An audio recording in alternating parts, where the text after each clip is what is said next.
So here, what will the BC? Alpha y is equal to BC by dt. This will be dWy by d omega y by dt. And this, what will be the value of BC from here? BC. This is omega plus delta omega sine delta theta by delta t. Means BC will be omega plus delta omega sine delta theta, and since we are talking about acceleration, it should be dt. So omega plus delta omega sine delta theta by delta t, and if delta theta tends to 0, delta t tends to 0, sine delta theta will be delta theta, and sine delta theta will be delta theta, and omega plus delta omega will be omega, so omega into delta theta by delta t. So what? Alpha y will be equal to omega into d theta by dt. So what will be the total acceleration? It will be alpha equal to alpha x plus alpha y. This will be equal to what was the alpha x? Alpha x was dw by t plus omega into d theta by dt. So this is due to change in the angular velocity of the rotor, and this is due to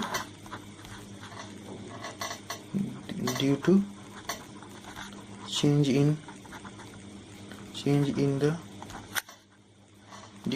the position of the rotor axis,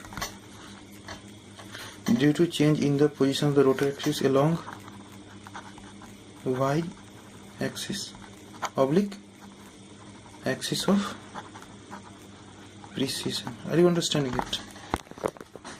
You have to remember these things very carefully. So we will talk mainly about this thing. We are not talking about more about that when the speed of the rotor is increasing or decreasing. We are mainly talking about when there will be a position change of the rotor axis. So we have to concentrate on this one. So here it will be omega into d theta by dt.